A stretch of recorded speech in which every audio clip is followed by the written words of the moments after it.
Okay, तो इस video में हम दो चीजें डिस्कस करने वाले हैं। पहला, ओपनहाइमर का स्टोरी स्ट्रक्चर, और दूसरा ओपनहाइमर का सरदार उधम के साथ कंपैरिजन। और ये कंपैरिजन क्यों जरूरी है, साथ साथ ये भी डिस्कस कर लेंगे। तो मैं KMKS आपको लेकर चलता हूँ इस जर्नी पर बिना किसी देर के। You are the man who gave them the power to destroy themselves. And the world is not prepared. Tell people I was a revolutionary.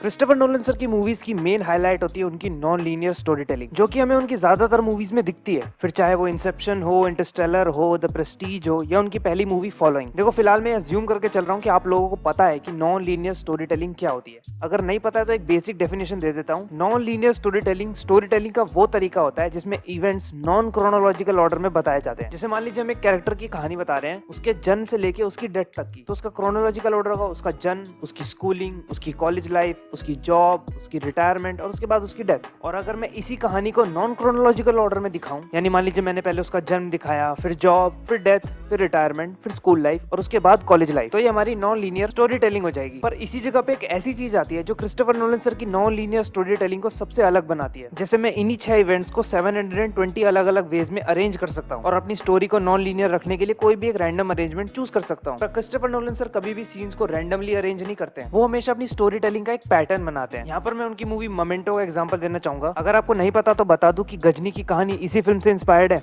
अगर मोमेंटो की कहानी को क्रोनोलॉजिकल ऑर्डर में देखें तो सबसे पहले आते हैं एक्सीडेंट के पहले के इवेंट्स, उसके बाद एक्सीडेंट, फिर एक्सीडेंट के बाद की इन्वेस्टिगेशन, फिर स्टोरी का मिड पॉइंट, फिर स्टोरी के मिड पॉइंट के बाद की इन्वेस्टिगेशन, और लास्ट में मेन कैरेक्टर का रिवेंज यानी फाइनल सीन। पर इन्हीं सब इवेंट्स को नॉन क्रोनोलॉजिकल ऑर्डर में दिखाने के लिए क्रिस्टोफर नोलन सर ने जो पैटर्न बनाया था वो कुछ इस तरह से दिखता है। देखिए, यहाँ पर जो मेन स्टोरी है वो उसी तरह से चलती है जैसे चलनी चाहिए, लेकिन उस स्टोरी को दिखाने का तरीका बदल गया है। और अगर आपने इस पैटर्न को समझ लिया तो ओपनहाइमर का स्टोरी स्ट्रक्चर समझना बहुत आसान हो जाएगा। इस नॉन क्रोनोलॉजिकल पैटर्न में मूवी की शुरुआत स्टोरी की एंडिंग से होती है, यानी जब मेन कैरेक्टर अपना रिवेंज ले चुका होता है। उसके बाद हम उसकी मिड पॉइंट के बाद की इन्वेस्टिगेशन को देखते हैं, वो भी बैकवर्ड टाइमलाइन में, और ये उल्टे एरोस इसी बैकवर्ड टाइमलाइन को दिखा रहे हैं। और इन सीन्स के बीच बीच में हम देखते हैं मिड पॉइंट के पहले की इन्वेस्टिगेशन, जो कि टाइमलाइन में सीधी चल रही है। पर इस इन्वेस्टिगेशन का कलर ब्लैक एंड व्हाइट रखा गया है, क्योंकि इन सीन में जो हमारा मेन प्रोटैगनिस्ट है वो मेन सब्जेक्ट नहीं है, कोई दूसरा कैरेक्टर है जो मेन सब्जेक्ट है। ये ब्लैक एंड व्हाइट वाला स्टफ जब मैं ओपनहाइमर का स्टोरी स्ट्रक्चर समझाऊंगा तब ज्यादा समझ आएगी। और मोमेंटो के इस पैटर्न में जो मिड पॉइंट होता है वो बन जाता है इस मूवी का क्लाइमैक्स। याद रखिएगा, स्टोरी का क्लाइमैक्स नहीं, मूवी का क्लाइमैक्स। इस पैटर्न के थ्रू क्रिस्टोफर नोलन सर ने मोमेंटो की स्टोरी को 2 टाइमलाइन में बांट दिया, और इन दोनों टाइमलाइन के बीच में जो एक कॉमन इवेंट था वो था इसका मिड पॉइंट, जो इन दोनों कहानियों को जोड़ रहा था। इसीलिए मिड पॉइंट ऑटोमेटिकली इस मूवी का क्लाइमैक्स बन गया। अब जिसने मोमेंटो देख रखी है वो इस चीज को बहुत अच्छे से समझ गया होगा, और जिसने नहीं देख रखी है वो इस चीज को अब समझेगा। अगर इसी तरह से ओपनहाइमर की स्टोरी को क्रोनोलॉजिकल ऑर्डर में देखे तो सबसे पहले आता है उनकी स्टूडेंट लाइफ, फिर अमेरिका में टीचिंग,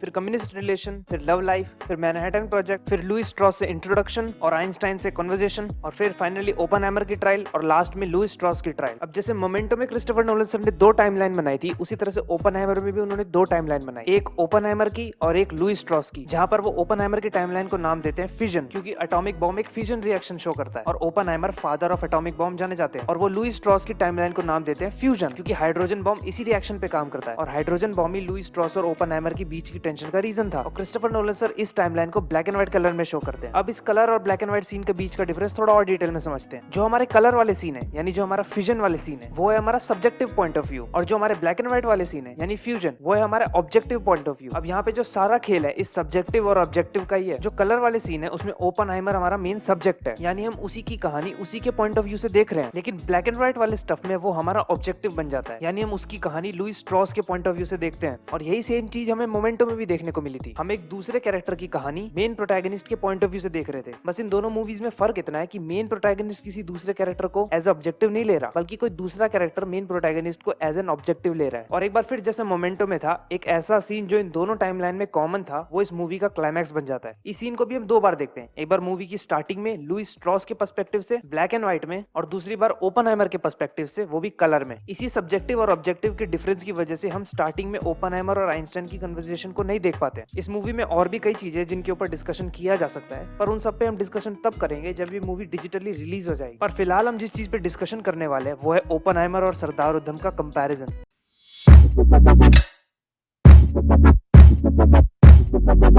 सबसे पहले तो कई लोगों को सुन के ये लग रहा होगा कि हम दोनों मूवीज को कंपेयर कर ही क्यों रहे हैं। भाई क्या कर रहे हैं यार, तू मजाक है क्या?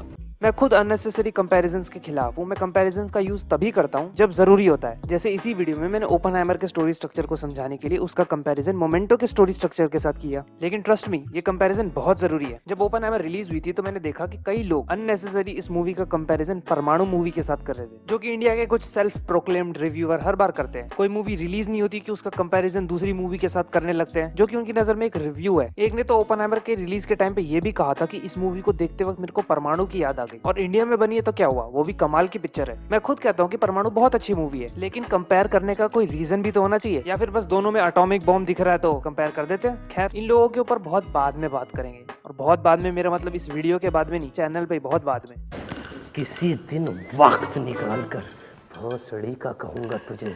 इसी गलतफहमी को दूर करने के लिए मैं सरदार उद्धम और ओपनहाइमर में कंपैरिजन कर रहा हूँ, और इन दोनों फिल्मों की जो सिमिलैरिटीज हैं उन्हें पॉइंट आउट कर रहा हूँ। जिसमें सबसे पहला पॉइंट है स्टोरी स्ट्रक्चर। जैसे मैंने बताया, ओपनहाइमर में एक नॉन लीनियर स्टोरी स्ट्रक्चर था, ठीक उसी तरह से सरदार उद्धम में भी एक नॉन लीनियर स्टोरी स्ट्रक्चर था।